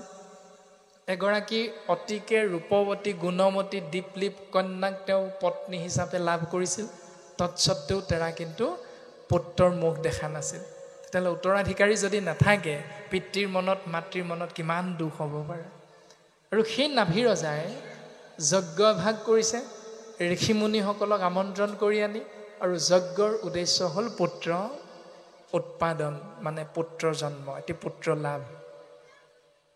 আৰু পৰম পুৰুষ প্ৰভু ভগৱন্তক ঋষিমুনিসকলে আশ্ৰয় কৰিছে ৰজাৰ আজ্ঞা শিৰোগত কৰি, আৰু নিজেও ভগৱন্তক আবাহন কৰিছে, ভগৱন্তক স্তুতি কৰিছে, আৰু সেই স্তুতিত সন্তুষ্ট হৈ ভগৱন্ত পুৰুষে নাভিৰজাক এটি পুত্ৰৰ আশীষ প্ৰদান কৰিছে। তাৰমানে ভাগৱত শাস্ত্ৰই আমাক এই জ্ঞান দিছে যে বিজ্ঞানসন্মতভাৱে যিটো ধাৰণা ধৰ্ম বুলি আমি ভাবোঁ, সেই ধাৰণাটো আহিছে কেৱল শাস্ত্ৰৰ পৰাহে। যেনে যদি প্ৰমাণ বিচাৰোঁ, পৃথিৱীৰ বিশ্ব ব্ৰহ্মাণ্ডৰ প্ৰথম আৰু শ্ৰেষ্ঠতম ডাক্তৰজনৰ নাম আপোনালোকে জানেনে? প্ৰথম আৰু শ্ৰেষ্ঠতম ডাক্তৰ জানে, কিন্তু নকওঁ কেলে, আপুনিহে উলিয়াই লৈছে কথাটো, তুমিহে উলিয়াই লৈছা প্ৰাণজিত কথাটো, আমি কেলে ক'ম, তুমিহে কোৱা, সেইকাৰণে আমি নকওঁ। বাৰু যিয়ে নহওক, জনা নজনাটো ডাঙৰ কথা নহয়, যে পৃথিৱীৰ শ্ৰেষ্ঠতম আৰু প্ৰথম ডাক্তৰজনৰ নাম হ'ল শিৱ। পৃথিৱীৰ শ্ৰেষ্ঠতম আৰু প্ৰথম ৰাজনীতিবিদজনৰ নাম হ'ল শ্ৰীকৃষ্ণ। দ্বিতীয়জন হ'ল কৌটিল্য বা পাণিনি, ৰাজনীতিবিদ। তৃতীয়জন কোন এতিয়ালৈকে ওলোৱাই নাই। এই দুজন শাস্ত্ৰসন্মতে আমি লাভ কৰোঁ। এতিয়া ডাক্তৰ কেনেকৈ হ'ল শিৱ? শিৱৰূপী সত্তাটো যেতিয়া এই পৃথিৱীত, এই বিশ্বব্ৰহ্মাণ্ডত আহিছে, সেই শিৱৰূপী সত্তাটোৰ যিটো শৰীৰ, সেই শৰীৰটোত দুটা চকুৰ যি ভ্ৰুযুগল, যাক আমি কপাল বুলি কওঁ, এই কপালৰ মাজত, দুই ভ্ৰুযুগলৰ মাজত এটা বেমাৰ হৈছে, যিটো আমি স্বাভাৱিকতে ফোঁহা, মানে বিষ ফোঁহা এটা উঠিছে। সেই বিষ ফোঁহাটো শিৱই হাতত লৈ থকা ত্ৰিশূলডালেৰে মাজৰ অংশটোৱে নিজেই অপাৰেশ্যন কৰিছে। প্ৰথম অপাৰেশ্যন পৃথিৱীৰ শিৱই নিজে নিজক কৰিছে। তাৰপাছত দেখিবলৈ বেছিকেহে আপচু হৈ গ'ল। প্ৰথম তেওঁ এটা ধাৰণা আছিল যে বিষ ফোঁহাটো থকাৰ কাৰণে মোক দেখিবলৈ বেয়া দেখিছে, গতিকে এইটো মই পাৰিলে উঠাই পেলাওঁ, এই বুলি নিজে সেই ব্যৱস্থাটো পালন কৰিছে। আৰু কৰাৰ লগে লগে দেখিবলৈ বেছিহে বেয়া হ'ল। তেতিয়া শিৱতত্ত্বই ঈশ্বৰ পুৰুষ কৃষ্ণ তত্ত্বক স্মৰণ কৰিছে, স্তুতি কৰিছে, আৰু ভক্তৰ স্তুতিত ভগৱন্ত সন্তুষ্ট হৈ ভগৱন্তই কৃপা কৰি শিৱৰ এই কপালখনত এটা চকু লগাই দিছে, যাৰ বাবে শিৱৰ অন্য এটা নাম হ'ল ত্ৰিলোচন। লোচন মানে চকু, তিনিটা চকুৰ গৰাকী, ত্ৰিলোচন বা ত্ৰিনয়ন, এনেধৰণে আমি নামটো পাওঁ। প্ৰথম অপাৰেশ্যন। তাৰপাছত ক্ৰমান্বয়ে অপাৰেশ্যন হৈ গৈছে।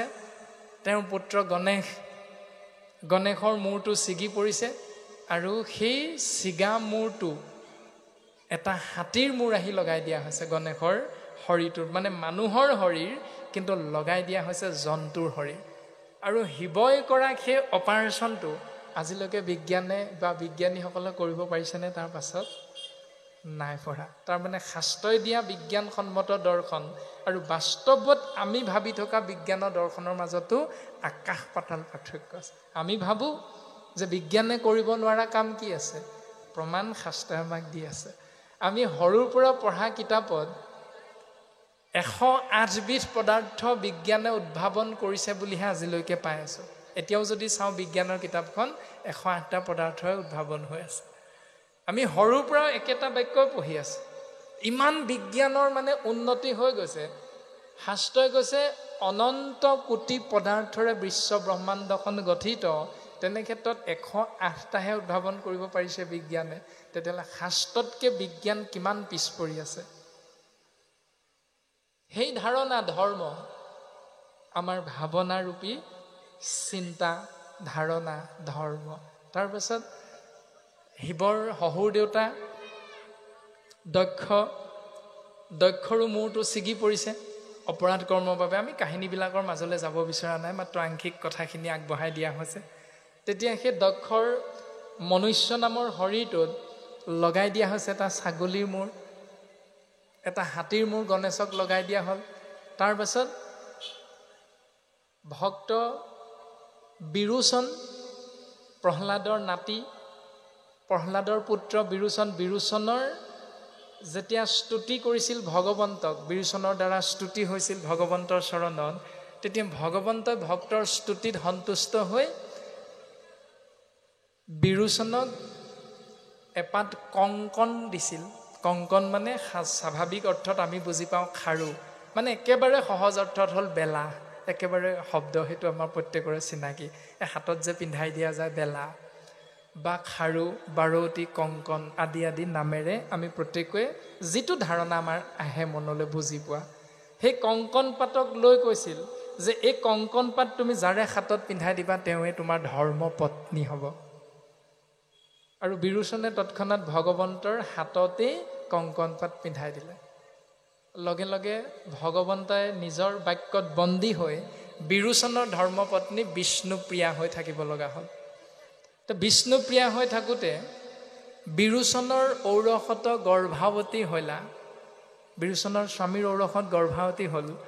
কিন্তু অস্বাভাৱিক কথাটো হ'ল বাওঁ বাহু ফালি শিৱই গৰ্ভপাত কৰিলা। গৰ্ভপাত স্বাভাৱিক নহ'ল, বাওঁ বাহুটো ফালি গৰ্ভপাত কৰা হৈছে। কোনে কৰিছে? শিৱই। সেইটো অপাৰেশ্যনৰো ডাক্তৰ হ'ল শিৱ। আৰু বাহুৰ পৰা জন্ম হোৱাৰ বাবে সেই সন্তানটোৰ নাম হ'ল বলি। প্ৰহ্লাদৰ নাতি বিৰোচনৰ পুত্ৰ বলি, যাৰ নেতৃত্বত সাগৰ মন্থন হৈছে। ক্ষীৰ সাগৰ মন্থন হৈছে, বাসুকীক জৰি কৰিছে, মন্দৰ পৰ্বতক মাইলৰ খুঁটি হিচাপে লৈছে। তাৰপাছত ভগৱন্ত পুৰুষে আকৌ তাত সহায়ৰ হাত আগবঢ়াবৰ বাবে কুৰ্ম ৰূপ ধাৰণ কৰিছে। আকৌ সেই একেজন ভগৱন্তই ভাগৱতত সিদ্ধান্ত দিছে প্ৰথম স্কন্ধৰ প্ৰথম পদত, জয় জয় কৃষ্ণ কৃপাময় মহেশ্বৰ, যাৰ আজ্ঞা ক্ষীৰে বহে ব্ৰহ্মা হৰিহৰ। মৎস্য কুৰ্ম আদি অংশ অৱতাৰ যাৰ, ঈশ্বৰ কৃষ্ণক কোটি কোটি নমস্কাৰ। কোনে জনাইছে কোটি কোটি নমস্কাৰ? আমাৰ কৃপালু শ্ৰীমন্ত শংকৰদেৱ পৰম গুৰুজনে। কি দেখুৱাইছে গুৰুজনে আমাক? যে মই কোটি কোটি সেৱা জনাইছোঁ সেইজন পৰম পুৰুষ প্ৰভু ভগৱন্তৰ চৰণত, যিজনক ব্ৰহ্মা বিষ্ণু শিৱই সেৱা কৰে, যিজনে ২৪ বাৰ এই ধৰাধামত আমি জীৱৰূপী সন্তানৰ মংগলৰ বাবে অৱতাৰ ধাৰণ কৰিছে, ২৪ অৱতাৰ। আৰু তোমালোকে গুৰু ৰূপত মোকেই ভগৱান বুলি ভাবি মোৰ ভজনীয় উপাস্য তত্ত্ব কৃষ্ণদেৱক তোমালোকে অৱমাননা কৰা। এবাৰ সেৱা কৰিবলৈ সময় নাই, তেতিয়াহ'লে ধৰ্মৰ ধাৰণাটো কি হ'ব পাৰে আমাৰ? এতিয়া আমি কওঁ মাধৱ গুৰুজনাৰ আজ্ঞা শিৰোগত কৰি, বোলে কি দিয়া পুজিম প্ৰভু চৰণে মুৰাৰী, তোমাৰ সেৱাৰ বস্তু নাপালোঁ বিচাৰি। হয়, প্ৰাৰ্থনাৰ মতে সেইটোৱে, তোমাৰো পূজাৰ বস্তু নাপালোঁ বিচাৰি। কিন্তু সমাজৰ সামাজিক কাৰ্যকলাপ দেখি আমাৰ ধাৰণা হয় তোমাৰ সেৱাৰ বস্তু পালোহে বিচাৰি। কেনেকৈ? কাৰণ শাস্ত্ৰই কৈছে যে জল দি পুজিলোহেঁতেন, মাছে বিতালিলে। সেই প্ৰভু তোমাৰ চৰণত আমি জলেৰে সেৱা কৰাৰ ইচ্ছা আছিল, কিন্তু মাছে যে বিতালিলে, ঘোদালি দিলে, সেইকাৰণে জলো চোৱা হৈ গ'ল প্ৰভু। তাৰপাছত পুষ্প দি পুজিলোহেঁতেন, ভোমোৰাই চুহিলে। প্ৰভু ফুলেৰে তোমাক সেৱা কৰাৰ ইচ্ছা আছিল, কিন্তু ভোমোৰাই যে মৌকণ ৰেণুকণ চুহি নিলে, সেইকাৰণে ফুলো চোৱা হৈ গ'ল প্ৰভু। দুগ্ধ দি পুজিলোহেঁতেন, দামুৰিয়ে পিলে। গাখীৰেৰে তোমাক সেৱা কৰাৰ ইচ্ছা আছিল প্ৰভু, কিন্তু দামুৰিয়ে পিয়াৰ বাবে গাখীৰো যে চোৱা হৈ গ'ল প্ৰভু।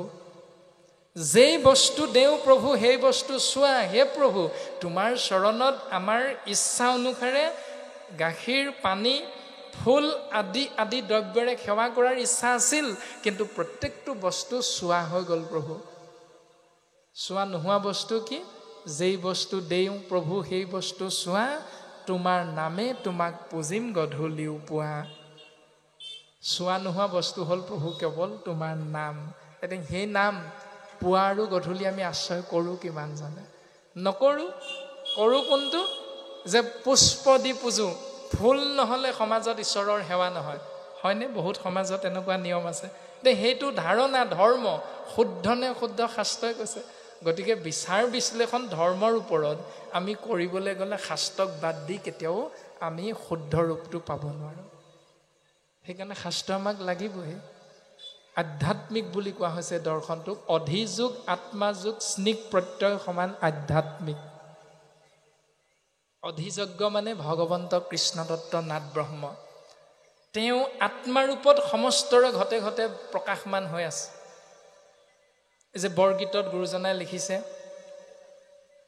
অগ নগ জগত এৰি কায়া বুলি, যে ব্ৰহ্মাণ্ডত যিমানবিলাক ৰূপ আছে, এই সকলোখিনিৰ ৰূপৰ অন্তৰালত নিভৃত কোণত কেৱল তুমি আত্মাৰূপত, ৰাম ৰূপত প্ৰকাশমান হৈ থকাৰ বাবেহে সমস্ত জনাৰ ৰূপটো প্ৰকাশমান হৈ আছে, দৃশ্যমান হৈ আছে। সুন্দৰভাৱে একাদশ স্কন্ধত কৈছে ভাগৱতৰ উদ্ধৱৰ আগত যে কুকুৰ চিগাল গৰ্দৰ ভৰু আত্মা ৰাম, জানিয়া সবাক উপৰি কৰিবা প্ৰণাম। কুকুৰ সগুণ আদি সমস্তখিনি আত্মা কেৱল ৰাম তত্ত্ব বুলি কোৱা হৈছে। জানিয়া সবাকৈ তত্ত্বটো জানি লৈ ধৰ্মৰ শুদ্ধ ৰূপটো আশ্ৰয় কৰি সবাকো পৰি কৰিবা প্ৰণাম, সবাকো সেৱা কৰিবা। এতিয়া পৰি প্ৰণাম কৰিবলৈ কৈছে। এতিয়া সেইখিনিতে আমি চিন্তা কৰিব লাগিব যে বাটেদি গৈ থাকোঁতে এটা কুকুৰ দেখা পালোঁ, সেই ৰ'বা আজি মই শাস্ত্ৰত পাইছিলোঁ বোলে গগৈ বাপুৱেও আজি নিৰ্দিষ্ট বক্তাৰ ভাষণত কৈছিল কুকুৰ এটা দেখিলে সেৱা কৰিবলৈ। চাইকেল ৰখাই, মটৰ চাইকেল ৰখাই কুকুৰটোক যদি আমি আহ বুলি মাতি এনেকৈ সেৱা কৰোঁ, সেইটো সেৱাৰ কথা নাই কোৱা। আমি তেনেধৰণে বুজিলেও নহ'ব, সেইটোও ধৰ্মৰ দৰ্শন শুদ্ধ ৰূপ নহয়। ধৰ্মৰ দৰ্শনটো হ'ল যে সমস্ত প্ৰাণী শৰীৰটো বেলেগ কিন্তু আত্মাৰূপত একে কৃষ্ণ তত্ত্বই বিৰাজমান হৈ আছে। সেইকাৰণে আত্মাৰূপটো কৃষ্ণ তত্ত্ব ঈশ্বৰ দৰ্শনটো আমি অনুধাৱন কৰি যদি এখন হোটেলৰ সন্মুখত ৰৈ থকা কুকুৰটো আপুনি মই চাহ কাপৰ লগত খোৱা মিঠাইটোৰ ফালে চাই ৰৈ থাকে। এখন হোটেলত আমি একাপ চাহ খাইছোঁ আৰু আপোনাৰ মোৰ মুখলৈ নিয়া মিঠাইটোলৈ যেতিয়া হোটেলখনৰ সন্মুখত কুকুৰটোৱে ৰৈ চাই থাকিব, তেতিয়া কি কৰিম? সেই দৰ্শনটো শাস্ত্ৰই কৈছে। তুমি যেতিয়াই তেতিয়াই কুকুৰটো পালোঁ বুলি তাক মিঠাই এটা দি দিম, এইটো কথাও নাই কোৱা। কিন্তু তাৰ অৰ্থটো এইটোও নহয় যে কুকুৰটোক দেখি তুমি মই মাৰি এডাল লৈ ডলি এটা মাৰি ফৰ্মুঠি এটা মাৰি খেদাই দিম, এইটোও নাই কোৱা। প্ৰত্যেক প্ৰাণীৰ প্ৰতি হিংসাৰ বিপৰীতে অহিংসা ভাৱটো পোষণ কৰিবলৈ যি আমি জ্ঞান লাভ কৰোঁ, সেই জ্ঞানৰ নমুনাটোৰ কথা কোৱা হৈছে ধৰ্ম। এতিয়া পালন কৰোঁ কিমান জানে? গুৰুজনাইতো সুন্দৰভাৱে ক'লে কোটি কোটি কৰোঁ নমস্কাৰ, সেইজনৰ চৰণত কোটি কোটি বাৰ সেৱা নিবেদন কৰিছোঁ। আৰু আপুনি আমি সমস্তজনাই কি কৰিছোঁ যে সেই মৎস্য, সেই কুৰ্ম, সেই প্ৰাণীবিলাকক হিংসা কৰি কৰি জীৱন বৰ্তাই ৰাখিছোঁ। হয়তো ভাগৱতত যে কৈ গ'ল কলিত ক্ষুদ্ৰ কৈৱৰ্ত প্ৰধান, কলিত শুদ্ধৰ ভিতৰত কৈৱৰ্তসকলে প্ৰধান, ভক্তিটো ধৰি ৰাখিব পাৰিব। এতিয়া কৈৱৰ্ত মানে কি? কৈ মানে পানী, ৱৰ্ত মানে বৰ্তি থকা। পানীৰ ওপৰত জীৱিকা নিৰ্বাহ কৰা ব্যক্তিসকলক স্বাভাৱিকতে কৈৱৰ্ত বুলি কোৱা হয়। স্বাভাৱিক অৰ্থ কৈৱৰ্ত। এতিয়া সেইসকল আমাৰ সকলোৰে ধাৰণা কৈৱৰ্তৰ দৰ্শনটো কোনসকলৰ কথা আহি পৰে? যিসকলে মাছ কাছক আদি আশ্ৰয় কৰি বিকি মেলি জীৱনটো যাপন কৰি থাকে, তেওঁলোকক কৈৱৰ্ত বুলি কয়। এতিয়া প্ৰকৃত অৰ্থটো জানো সেইটো? কেতিয়াও হ'ব নোৱাৰে প্ৰকৃত অৰ্থ সেইটো। ক্ষুদ্ৰ জাতিটোৰ ভিতৰত কৈৱৰ্তসকলে নিকৃষ্ট এনেকুৱা এটা ধাৰণা আনি গুৰুজনাই এই দৰ্শনটো প্ৰকাশ কৰিছে। আমি আকৌ কোৱা নাই যে কৈৱৰ্তসকল একেবাৰে সৰু বা নিকৃষ্ট বুলিতো বেলেগ এফালে ধাৰণা কৰি নল'ব, বেলেগ ফালে পোনাই নল'ব, মাত্ৰ তাৰ অন্তৰালত থকা কথাটো বুজিবলৈ চেষ্টা কৰিব যে সমাজত যেতিয়ালৈকে আমি সৰু হ'ব নোৱাৰিম তেতিয়ালৈকে আমি ধৰ্ম ৰক্ষা কৰিব নোৱাৰিম, এই কথাটো কোৱা হৈছে। কৈৱৰ্ত শব্দ ব্ৰহ্মই আমাক বুজাব বিচাৰিছে যে সৰু হোৱা।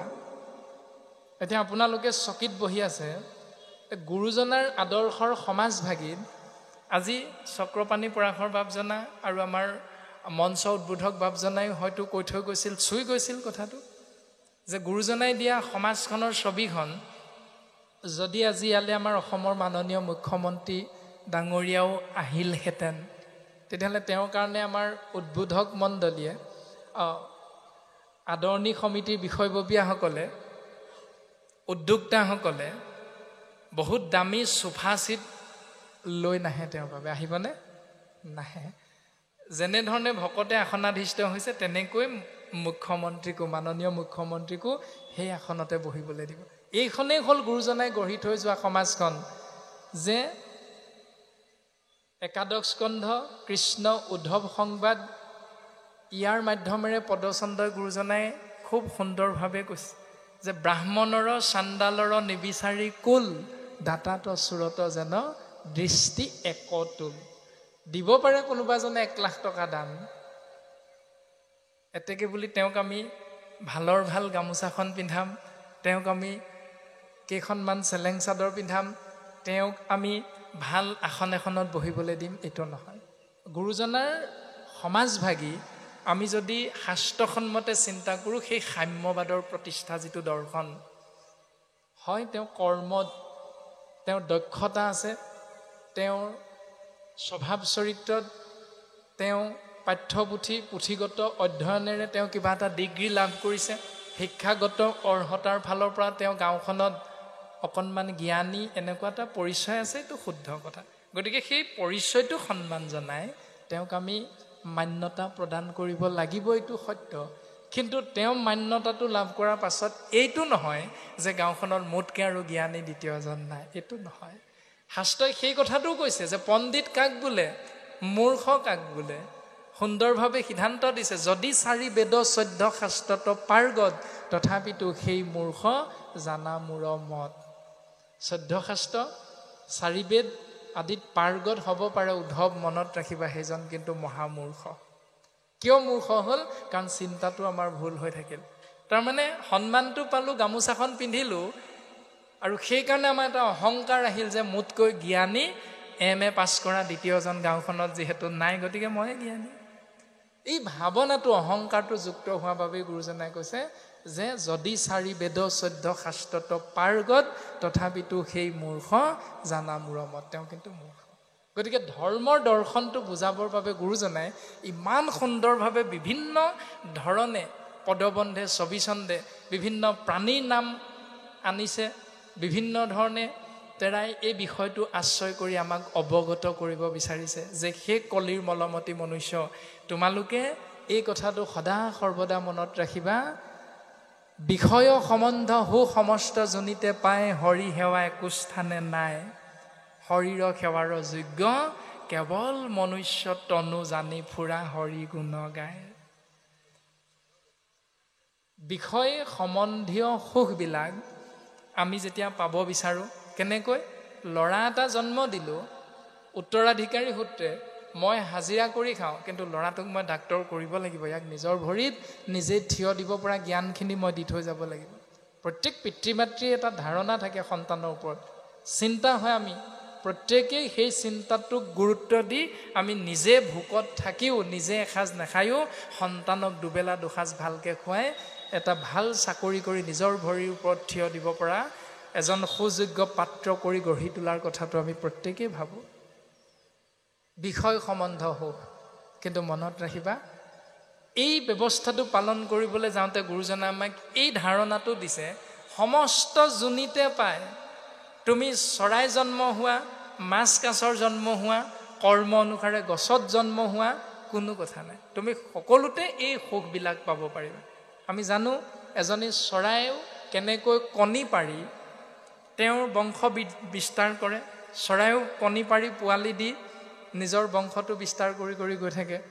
এজোপা গছ মাত্ৰ ৰুই দিব, আম গছৰ পুলি এটা যদি এডোখৰ মুকলি জেগাত ৰুই দিয়া যায়, 5 বছৰ বা 10 বছৰ মানৰ মূৰত সেই আম গছজোপা অকলশৰীয়াকৈ আছিল যদিও সেই 10-15 বছৰ মূৰত কিন্তু তাত 5 জোপা 10 জোপা হৈ যাব, এখন অৰণ্য বা হাবিলে ৰূপান্তৰিত কৰি দিব। কোনে কৰিব সেইটো? গছজোপাই নিজে কৰিব।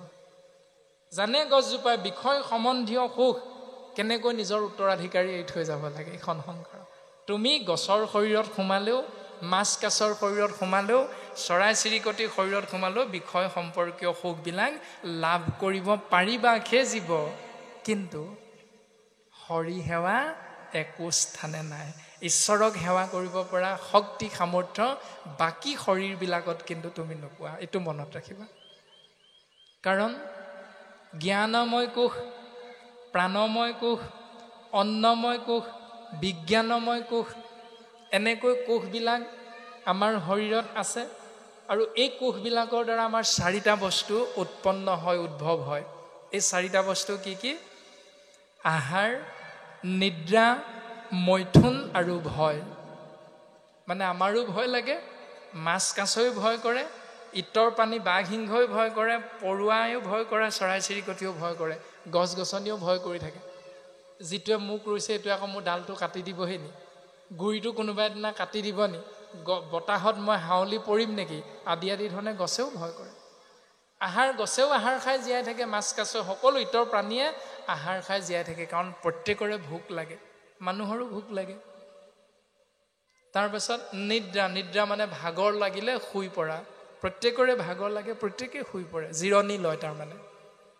তাৰপাছত আহাৰ নিদ্ৰা মৈথুন ভয় এই চাৰিটা প্ৰত্যেকৰে যিহেতু আছে, কিন্তু বাকী তিনিমুঠি জীৱতকৈ মানুহৰ লগত এটা বস্তু বেছিকৈ আছে আমাৰ লগত, সেইটো হ'ল বিজ্ঞানময় কোষ। মানে আমি বিচাৰ কৰিব পাৰোঁ। এজনী পৰুৱা আপোনাৰ মোৰ ফালে যেতিয়া বহি থাকোঁতে আহি থাকিব, বা এটা মহ যেতিয়া আপোনাৰ মোৰ শৰীৰত পৰি যেতিয়া সেই হোংডালেৰে বিন্ধিবলৈ ল'ব, তেতিয়া আমি চকু দুটাৰে মহটোক দেখি মহটোক যদি কৈ থাকোঁ, হেৰ' মহ, মোৰ ভৰিটোত পৰিলি হয়, কিন্তু ভৰিটোৰ পৰা সোনকালে উৰি গুচি যাম, নহ'লে মই তোক ঢকা মাৰিম এটা। 5 বাৰমান ক'বচোন মহটোক, মহটো আঁতৰি যাবনে? নাযায়, কাৰণ সি সেইটো বুজি নাপায়, তাৰ জ্ঞানময় কোষ সেইটো নাই। সি এটাই জানে, তেজ খাব লাগে, তাৰ খাদ্য আহাৰ।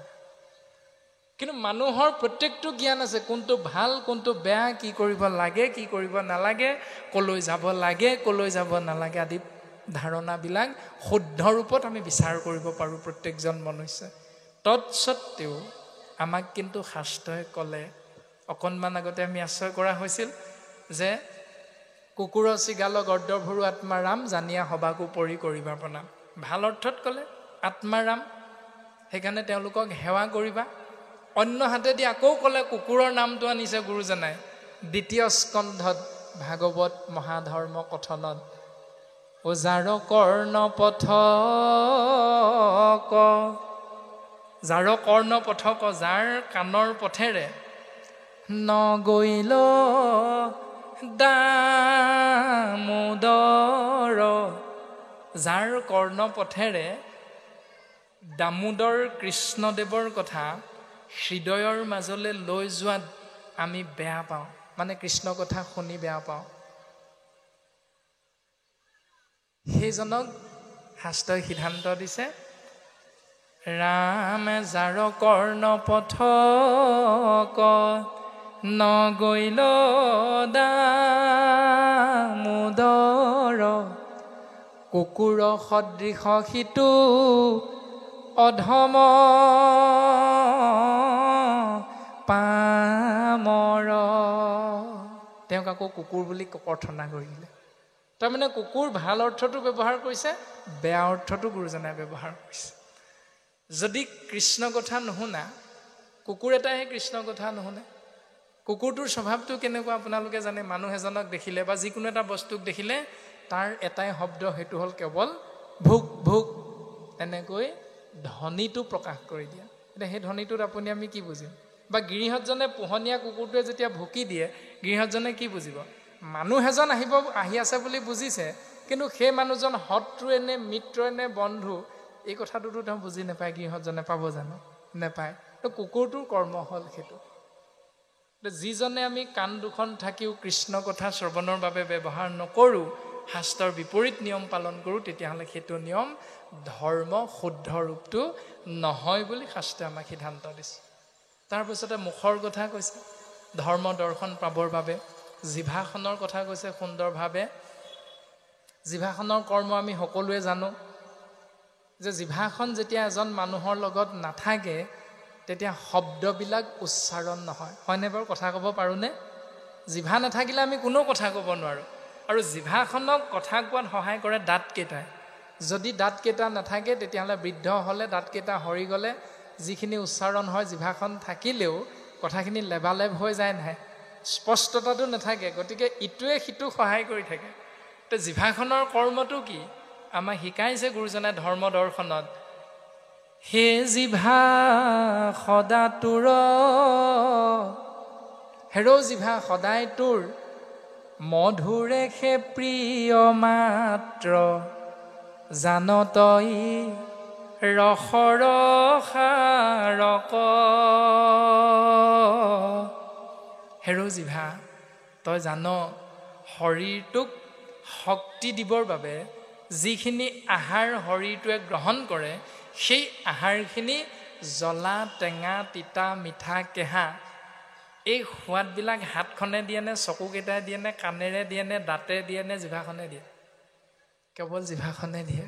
সেইটোৱে হ'ল জিভাখনৰ ধৰ্মটো, যে জান তই ৰসৰ আহাৰক, তই এভাগ আহাৰ যেতিয়া পাগলি থাক, তেতিয়া তই হৰিটোক সেই সোৱাদটো দিব জান আৰু তোৰ কৰ্মও এইটোৱে তোৰ ধৰ্মও এইটোৱে হৰিটো সোৱাদটো দিয়াটোৱে তোৰ কৰ্ম আৰু ধৰ্ম কিন্তু তোৰ কৰ্ম আৰু ধৰ্ম মই শাস্ত্ৰমতে বুজাই দিছোঁ শুন আন তেজি নিৰন্তৰে ওপৰত কৈ অহা সকলোখিনি কথা ত্যাগ কৰি আন তেজি ত্যাগ কৰি নিৰন্তৰে নিৰবিচ্ছিন্নভাৱে কৰায়ুক মাত্ৰ পাণ তই শৰীৰটোক তই শৰীৰক সজীৱ কৰি ৰখা আত্মাৰূপী কৃষ্ণ তত্ত্বক পাণ কৰাবলৈ শিকিল নাৰায়ণ নাম অমৃত নাৰায়ণৰূপী নাম অমৃত তই পাণ কৰিবলৈ চেষ্টা কৰ কৃষ্ণ এই বুলি ক'বলৈ চেষ্টা কৰ এইটো জিভাৰ ধৰ্ম দৰ্শনটো গুৰুজনে আমাক শাস্ত্ৰসন্মতে প্ৰকাশ কৰিছে গতিকে ধৰ্ম বুলি চকুকেইটা দেখাটোৱে ধৰ্ম নহয় সেইখিনিও আছে সুন্দৰভাৱে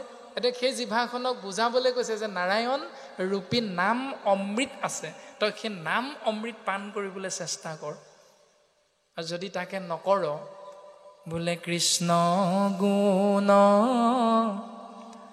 নাগাই কৰৈ আনখে ব্যাখ্যান জানা জিভা ভৈল তাৰ বেংগৰ সমান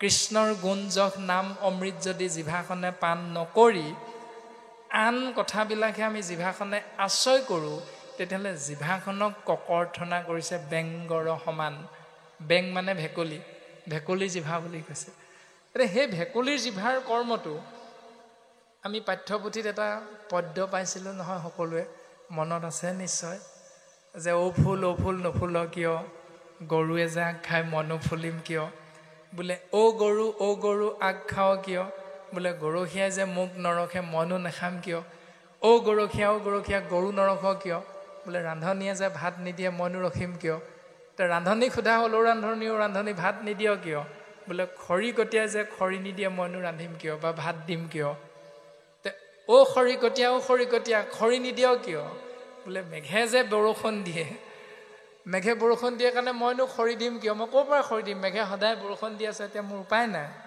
তাৰপাছত মেঘক সোধা হ'ল অ' মেঘ বৰষুণ দিয় কিয় বোলে ভেকুলীয়ে যে তোৰ তোৰাই মইনো নিদিম কিয় ভেকুলীক সোধা হ'ল ভেকুলী তোৰ তোৰাই থাক কিয় এতিয়াহে আচল উত্তৰটো ওলাইছেগৈ বোলে বোপা ককাৰ সঁচটো মইনো এৰিম কিয় ভেকুলীয়ে তোৰ তোৰাই থকা কৰ্মটো ধৰ্ম বুলি বোপা ককাৰ দিনৰ পৰা সি লৈ আছে সেইটো এতিয়া আপুনি ময়ো যদি বোপা ককাই আমাক এনেকৈ শিকাই থৈ গ'ল বুলি সেই কৰ্মটো শাস্ত্ৰই কৰিবলৈ কৈছে নাই কোনোদিন বিচাৰ নকৰোঁ তেতিয়াহ'লে এই ধৰ্ম নহয় ই এইটো পৰম্পৰা হয় পূৰ্বপুৰুষৰ পৰম্পৰা ককাহঁতে কৈ থৈ গ'ল এনেকৈ কৰিবা তেনেকৈ কৰি আছে কোনোদিন সেইটো শুদ্ধ নে অশুদ্ধ বিচাৰ নকৰিলোঁ কোনোবাই যদি কৈও দিয়ে তেতিয়াহ'লে আপুনি মই তেওঁক ই ওলাল আকৌ এজন ব্যাসতো অধিক পণ্ডিত বুলি সিদ্ধান্ত দিছে শাস্ত্ৰই ব্যাসতকৈ এজন পণ্ডিত ওলালেহি চোৱা এই বুলি হেনো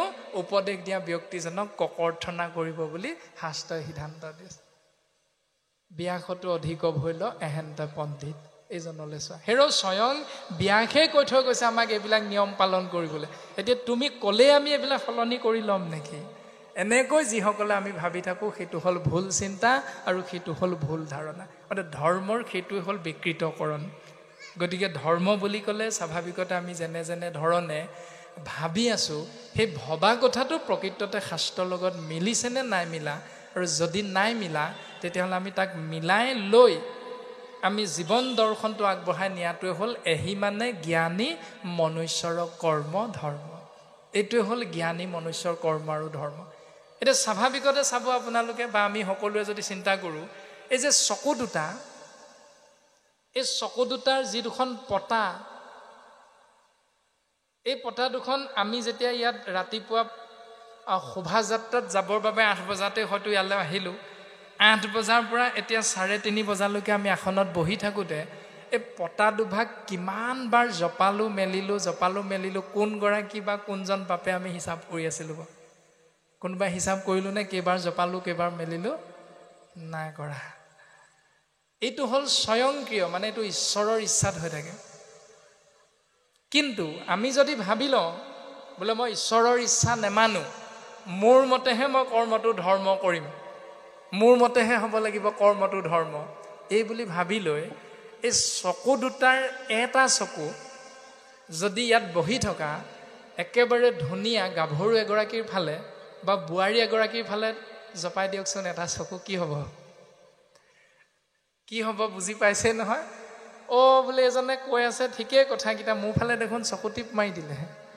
তাৰমানে চকু দুটাৰ পতাখনো আমি নিজৰ ইচ্ছামতে জপাব নোৱাৰোঁ। যদি পাৰোঁ বুলি ভাবোঁ তেতিয়াহ'লে সেই ধাৰণাটোৱে আমাৰ ভুল ধাৰণা, আৰু সেইটোৱে হ'ল ধৰ্মৰ বিকৃতকৰণ।